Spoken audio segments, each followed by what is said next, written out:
कभी अश्क कभी गम कभी जहर पिया जाता है, तब जाकर जमाने में जिया जाता है। ये मिला मुझको मोहब्बत का सिला, बेवफा कहकर मेरा नाम लिया जाता है। यही शायरी उनकी चर्चाओं में बनी हुई है। इस तरीके की शेरो साजी, अरे आप उसकी बॉडी लैंग्वेज देखो, वो शेरो साजी से अपने भाषण की जो है शुरुआत कर रहा कि आप मीडिया में कुछ नहीं बोलेंगे, आप कोई अपना शक्ति प्रदर्शन नहीं करेंगे। उसी के तहत 5 तारीख की जो रैली थी जिसमें साधु संतों को जुटाया जाना था, उस रैली को भी कैंसिल किया गया था। ये फोगाट भी लगातार कह रहे हैं कि सरकार बृजभूषण को बचाने की 28 तारीख का मंजर जिस तरीके से दिल्ली में देखने को मिला, देश के प्रधानमंत्री मोदी जी ने संसद का उद्घाटन कर रहे थे और दूसरी तरफ उन बच्चियों के साथ किस तरीके की बर्बरता दिल्ली पुलिस जो है मचा रही थी। नमस्कार, आप देख रहे हैं DS, मैं हूं आपके साथ नफीसा। एक तरफ पहलवानों का हल्ला बोल अभी भी जारी है बृजभूषण के खिलाफ, तो वहीं दूसरी तरफ बृजभूषण का शक्ति प्रदर्शन देखने को मिला है। जी हाँ, जुबा पर तो शेरो शायरी देखने को मिली और चेहरे पर मुस्कान, अंदाज निराला था और कहीं ना कहीं बृजभूषण ने खुद पर लगे आरोपों को नकार दिया है।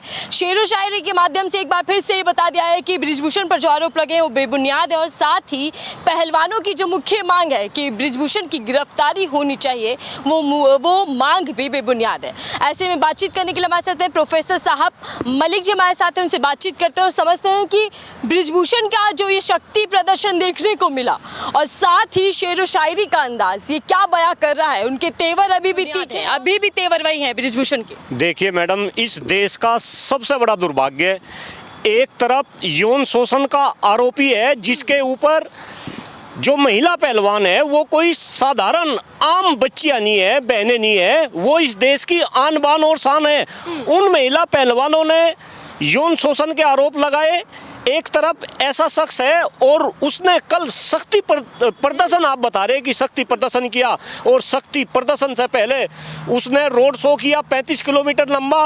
उस शक्ति प्रदर्शन में लाखों लोग जुटे, ऐसा दावा किया जा रहा। कितने लोग जुटे ये तो मेरे पास में कोई प्रमाणिक आंकड़ा नहीं सर। हालांकि मौका जो था वो 9 साल केंद्र सरकार को पूरे हो चुके, उसकी उपलब्धियां गिनवाई जा रही थी, लेकिन चर्चाएं चल रही है कि शक्ति प्रदर्शन एक तरीके का बड़ी संख्या में लोग वहां पहुंचे। नहीं, उपलब्धि गिनवाने के लिए तो इनके पास में कुछ है ही नहीं भाई। उपलब्धियां तो ये क्या गिनवाएंगे। मैं तो ये बता रहा कि एक तरफ इस देश में यौन शोषण का आरोपी है जो शक्ति प्रदर्शन कर रहा, दूसरी तरफ इस देश में वे महिलाएं, वे बहनें पहलवान हैं जो कहीं ना कहीं अपनी लड़ाई को लड़ रही, जंतर मंतर से लेके पूरे हिंदुस्तान में जिस तरीके से वे आंदोलन को लेकर चल रही। आप दूसरी तरफ उन पहलवानों को डराने का काम कर रहे, धमकाने का काम कर रहे। कहीं ना कहीं नाबालिग लड़की के बयान को भी आपने चेंज करा दिया। आप सत्ता का यूज कर रहे, आप धन का यूज कर रहे, आप डरा रहे, धमका रहे। कल साक्षी मलिक ने भी एक बहुत बड़ा बयान दिया कि मेरे पास में फोन कॉल आ रही, मुझे कहीं ना कहीं डरा जा रहा। अरे शर्म आनी चाहिए देश के लोगों को। और जो लोग वहां पे शक्ति प्रदर्शन में शामिल थे, मैं तो उनको भी पूछना चाह रहा, एक इंसान जिसके ऊपर यौन शोषण का आरोप लगा हो, वो शेरो शायरी से अपने भाषण की जो है शुरुआत कर रहा, वो जय सिया राम के नारे का जो है उद्बोधन दे रहा लोगों के सामने। ये कहीं ना कहीं बहुत ही सोचनीय है, बहुत ही चिंतनीय है। ये मेरे और आपके लिए चिंतनीय नहीं, इस देश के अंदर 142 करोड़ जो लोग हैं सभी के लिए चिंतनीय है। और जिस तरीके से वो भाषण दे रहे और जिस तरीके की वो भाषा का यूज कर रहे, अरे ऐसा लग रहा कि उनको तो सारी की सारी बातों का पता। उन्हें क्या, उन्होंने बोला कि 2024 में, ये बृजभूषण शरण सिंह बोल रहा स्टेज से कि 2024 में भाजपा की सरकार बनेगी, यूपी के अंदर 80 से 80 की 80 सीट भाजपा जीतेगी। और सबसे बड़ी बात, जब पत्रकारों ने साथ में ये भी कह रहे हैं कि केसरगंज से मैं फिर से चुनाव लड़ने के लिए तैयार। जब पत्रकारों ने उनसे ये पूछा कि क्या आप गोंडा या अयोध्या से चुनाव लड़ेंगे, तो उन्होंने जवाब दिया कि मैं गोंडा और अयोध्या से नहीं, मैं केसरगंज से चुनाव लड़ूंगा। जिस तरीके से जवाब बृजभूषण सिंह ने दिया, मुझे तो ऐसा लग रहा कि कहीं ना कहीं उनको सारी बात का पता कि आने वाले टाइम में क्या होना। और ये जिस तरीके से जवाब दिया, ये तो कहीं ना कहीं जो भाजपा के बड़े अधिकारी है, यहाँ पे मैं बात कर रहा आदरणीय प्रधानमंत्री मोदी जी की, मैं बात कर रहा भाजपा के अध्यक्ष JP नड्डा जी की, मैं बात कर रहा यूपी के मुख्यमंत्री योगी आदित्यनाथ जी की, कि आपको जो करना है वो करो, मुझे जो करना है वो मैं करूँगा। तो कहीं ना कहीं हम सभी के लिए सोचनीय है और बीजेपी के लिए भी सोचनीय है कि क्या भाई बीजेपी के अंदर इससे बड़ा कोई नेता नहीं, सबकी बातों को जो है ये अवॉइड कर रहे हैं। और मैं तो बताऊं 2 तारीख को कहीं ना कहीं भाजपा की तरफ से ब्रजभूषण शरण सिंह को एडवाइजरी जारी की गई थी कि आप मीडिया में कुछ नहीं बोलेंगे, आप कोई अपना शक्ति प्रदर्शन नहीं करेंगे। उसी के तहत 5 तारीख की जो रैली थी जिसमें साधु संतों को जुटाया जाना था, उस रैली को भी कैंसिल किया गया था, ये हिंदुस्तान के लोग समझ ले। लेकिन फिर ब्रजभूषण शरण सिंह ने 9 तारीख में आके ये काम करा, अपना शक्ति प्रदर्शन करा, बहुत ही करारा चपत मारा है भारतीय जनता पार्टी के जितने भी अधिकारी है ब्रजभूषण शरण सिंह ने। और कहीं ना कहीं अपने शक्ति प्रदर्शन से जो आंदोलन चल रहा देश के अंदर, उस आंदोलन को प्रभावित करने की कोशिश की है। तमाम बिंदुओं पर चर्चा करूंगी, लेकिन उससे पहले ब्रिजभूषण जो कह रहे हैं कि कभी अश्क कभी गम कभी जहर पिया जाता है तब जाकर जमाने में जिया जाता है, ये मिला मुझको मोहब्बत का सिला, बेवफा कहकर मेरा नाम लिया जाता है, यही शायरी उनकी चर्चाओं में बनी हुई है।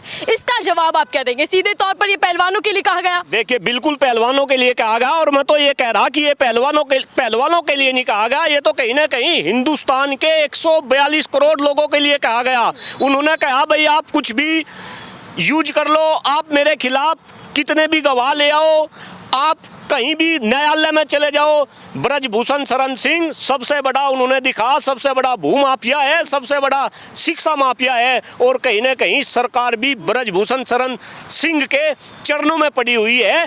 इस तरीके की शेरोशायरी, अरे आप उसकी बॉडी लैंग्वेज देखो, इस तरीके का जो है मैं तो कहूँगा अपराधी, यौन शोषण का जो है अपराधी, जिसके ऊपर इतने संगीन आरोप लगे हो और वो मंच से इस तरीके की शेरोशायरी कर रहा हो, सबके लिए सोचनीय, सबके लिए चिंतनीय है। देखने को मिल रहा है, इसके पीछे क्या वजह लग सकती है?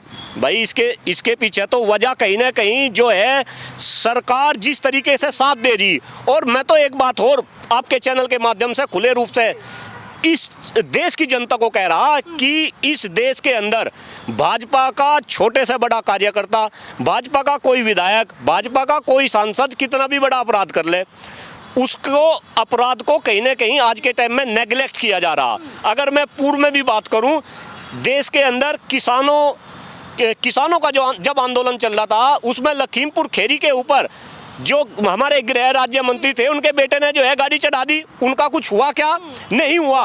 तो यही सवाल ये बना हुआ है ना कि इस पहलवानों का जो पूरा धरना चल रहा है, मामला चल रहा है, इसमें इंसाफ मिल भी पाएगा क्या? नहीं भाई देखो, उम्मीद के ऊपर दुनिया कायम है। और जिस तरीके का पहलवान जिस तरीके से संघर्ष कर रहे, जिस तरीके से अपना आंदोलन कर रहे, और अब ये आंदोलन पहलवानों का नहीं, ये आंदोलन आपका है, ये आंदोलन हमारा है, ये आंदोलन देश के 142 करोड़ लोगों का है।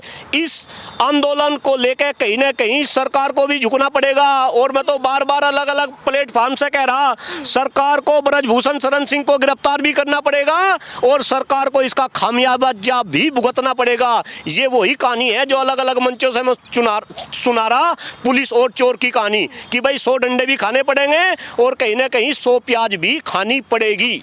लेकिन अगर पत्रकार सवाल पूछे ब्रिजभूषण से तो कह देते हैं कि मामला कोर्ट में चल रहा है, कन्नी तो काट दी ना कहीं सवालों से उन्होंने। नहीं, एक बात बताओ भाई, अपराधी अगर उनसे कोई अपराध से रिलेटेड क्वेश्चन करेंगे, अगर वो चुनाव लड़ने से रिलेटेड क्वेश्चन कर रहे, उसका तो जवाब ब्रजभूषण शरण सिंह दे रहे। ब्रजभूषण शरण सिंह ये भी कह रहे कि 2024 में जो है कांग्रेस भाजपा की सरकार बनेगी।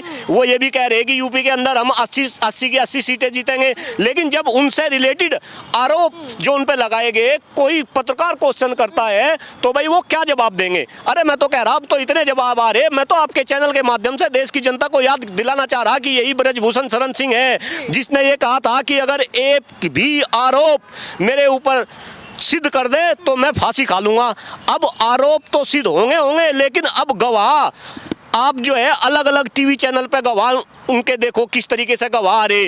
वो सर विनेश फोगाट भी लगातार कह रहे हैं कि सरकार ब्रिजभूषण को बचाने की पूरी कोशिश कर रही है। चलिए मान भी लिया कि सरकार अगर ब्रिजभूषण को बचा रही है तो कहीं ना कहीं महिलाओं के भीतर जो शाख है वो तो गिरती दिखाई दे रही है बीजेपी की। देखिए क्या आपको भी ये लगता है? देखिए बिल्कुल आप सही कह रहे हो। और ये तो विनेश फोगाट ही नहीं कह रही, ये तो आज हिंदुस्तान की हर एक बच्चियां बोल रही, ये तो हिंदुस्तान का जन जन बोल रहा। 142 करोड़ जो हिंदुस्तान के लोग हैं वे इस बात को समझ रहे हैं। अगर सरकार ब्रजभूषण शरण सिंह को ना बचाती तो कहीं ना कहीं इन बच्चियों को कोर्ट में ना जाना पड़ता, 7 दिन तक इनको जो है दर दर की ठोकरें ना खाना पड़ती।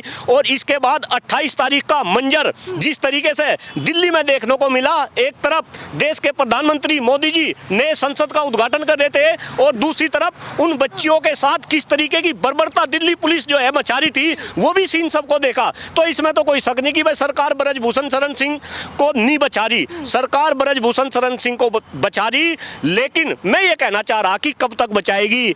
आखिर जनता जनार्दन है, जनता जनार्दन अब सरकार की चाल को बहुत अच्छे से समझ चुकी और कहीं ना कहीं जनता जनार्दन के परिसर में सरकार को पहलवानों की लड़ाई कहां से शुरू हुई हम सबने देखा और कहां आकर रुक गई है। अब आगे क्या होगा? क्या लग रहा है कि इंसाफ मिल पाएगा महिला पहलवानों को? क्या देख पा रहे हैं आप? नहीं, मैं फिर कह रहा हूं उम्मीद पे दुनिया कायम है। और जिस तरीके से ये आंदोलन चल रहा, मुझे तो ऐसा लग रहा कि 15 तारीख के बाद फिर इन्हीं पहलवानों ने अब डिक्लेयर किया, कल ही डिक्लेयर किया कि अगर कुछ नहीं होता, और कुछ नहीं होता का मतलब है अगर ब्रजभूषण शरण सिंह की गिरफ्तारी नहीं होती तो 15 तारीख के बाद। चलिए ठीक है, बहुत बहुत धन्यवाद। प्रोफेसर साथ हमारे साथ थे, उनसे बातचीत कर रहे थे पहलवानों के मुद्दों को लेकर। हालांकि ब्रिजभूषण के तेवर एक तरफ देखने को मिल रहे हैं, निराला अंदाज, शायराना अंदाज में वो सरकार से लेकर विपक्षी नेताओं को और साथ ही साथ पहलवानों को दबी आवाज में संकेत दे देते हैं, संदेश दे देते हैं। लेकिन महिला पहलवानों की अभी मांग है कि ब्रिजभूषण की जल्द से जल्द गिरफ्तारी होनी चाहिए। हालांकि इस पूरे मामले में आगे क्या होगा ये देखना होगा। फिलहाल के लिए दीजिए इजाजत।